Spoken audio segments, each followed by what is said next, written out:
Okey,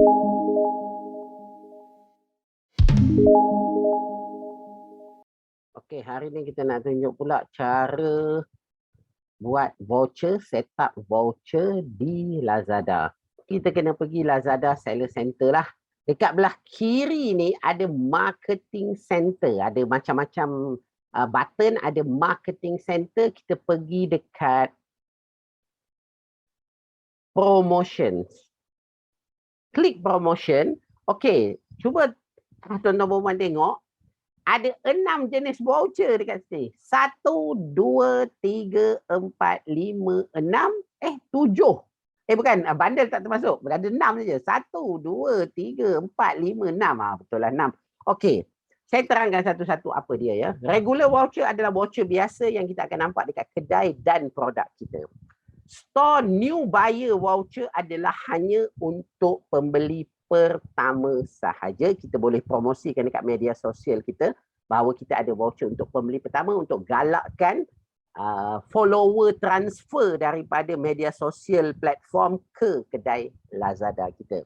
Store follower hanya untuk follower sahaja. Share voucher ni agak teknikal sikit. Untuk yang baru mungkin tidak perlu guna lagi. Kita boleh share kepada 3 orang share kepada 3 orang.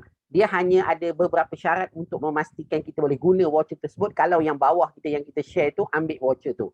Jadi itu adalah share voucher. Smart voucher ni, selepas kita jalankan voucher yang lain, Lazada tengok keberkesanan voucher kita.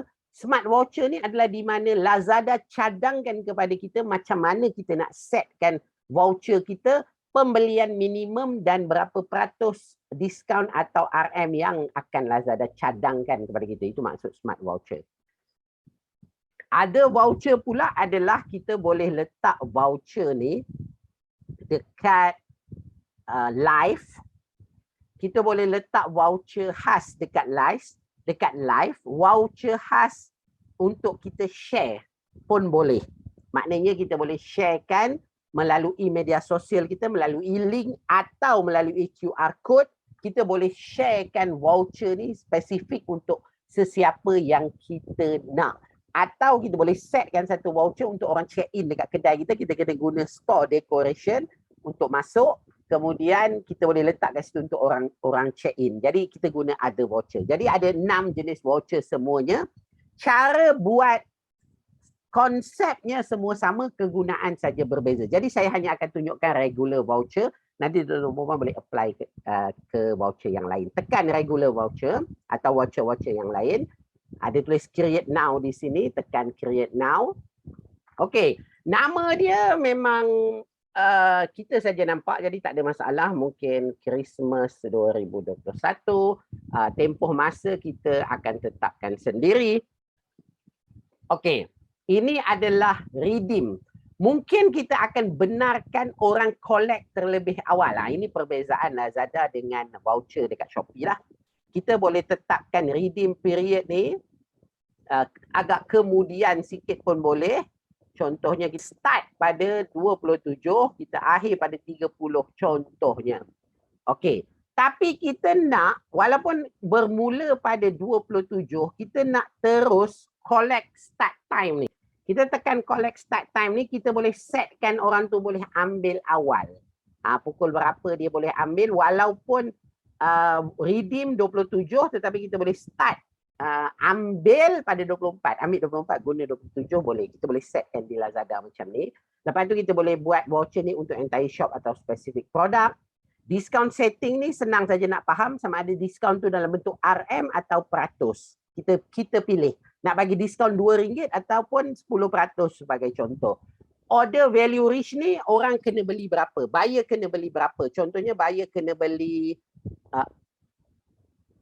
RM49 akan dapat diskaun RM3. Kita nak issue 200 voucher. Setiap pembeli boleh guna 5 voucher contohnya. Okey. Tekan submit. Maknanya pada waktu ini, orang boleh collect dulu, waktu ini dia boleh guna. Lepas tu, kita boleh tekan submit. Maknanya, Voucher yang kita buat akan ada di sinilah. Dia akan hidup. Kalau kita nak matikan dia, kita tekan deactivate, dia akan berhenti. Semua 6 voucher tadi, cara buatnya, konsepnya adalah sama. Kita nak bagi diskaun dalam bentuk RM ke, peratus ke, orang kena beli berapa banyak ke, sama. Kegunaan dia tu sahaja yang berbeza. Kita nak letak di mana, itu yang berbeza, tapi konsep diskaun dan konsep vouchernya adalah sama. Terima kasih, itu saja. Perlu diingat juga yang Google, Shopee, Lazada, Facebook terlalu cepat berubah. Jadi video ni boleh digunakan sebagai rujukan selagi tidak ada apa-apa perubahan. Sebaiknya subscribe channel ni sebab kami akan update sekiranya ada info-info terbaru. Terima kasih.